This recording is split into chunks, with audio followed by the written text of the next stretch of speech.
एक छोटा सा गांव था, केशवपुर। हरे भरे खेत, कच्ची सड़कें और झोपड़ियों की कतारें। सुबह की किरणें आलस तोड़ती, पक्षियों की चहचहाहट गूंजती। इसी गांव में रमेश रहता था, एक होशियार और मेहनती लड़का। रमेश के माता पिता किसान थे, खेतों में दिन रात मेहनत करते। रमेश पढ़ाई में बहुत तेज था।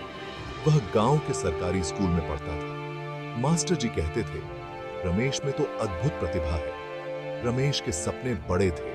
वह अपने गांव, अपने परिवार का नाम रोशन करना चाहता था। रमेश के परिवार की आर्थिक स्थिति ठीक नहीं थी। खेत से जो भी कमाई होती, मुश्किल से घर खर्च चलता था। रमेश को पढ़ाई के लिए भी संघर्ष करना पड़ता।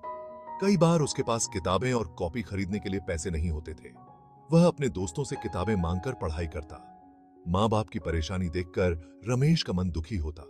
वह सोचता, काश मैं अपने मां बाप का बोझ हल्का कर पाता। एक दिन स्कूल में बड़ी धूम थी। शहर में एक बड़ी प्रतियोगिता होने वाली थी। इसमें भाग लेकर स्कॉलरशिप हासिल की जा सकती थी। यह खबर सुनकर रमेश का दिल खुशी से उछल पड़ा। उसने सोचा, यह मेरे लिए एक सुनहरा अवसर है। रमेश ने प्रतियोगिता में भाग लेने का दृढ़ निश्चय कर लिया।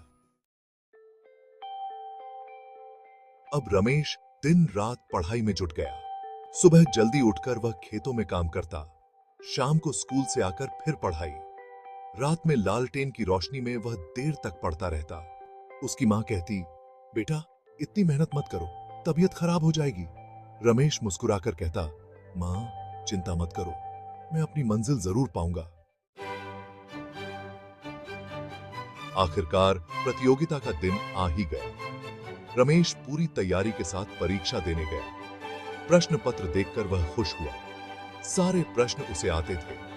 उसने पूरे आत्मविश्वास से उत्तर लिखे। कुछ दिनों बाद परिणाम घोषित हुआ। रमेश ने प्रथम स्थान प्राप्त किया था। स्कूल में खुशी की लहर दौड़ गई। मास्टर जी ने रमेश को गले लगाया और कहा, शाबाश बेटा, तुमने तो कमाल कर दिया। रमेश को स्कॉलरशिप मिल गई। अब उसे पढ़ाई के लिए पैसे की चिंता नहीं रही। उसने शहर जाकर पढ़ाई जारी रखी और एक सफल इंजीनियर बना। रमेश ने अपने परिवार की आर्थिक स्थिति सुधार दी। उसने मां बाप के लिए एक सुंदर सा घर बनवाया। रमेश की कहानी गांव के हर बच्चे के लिए प्रेरणा बन गई। रमेश की कहानी हमें यह सीख देती है कि मेहनत और लगन से सफलता जरूर मिलती है।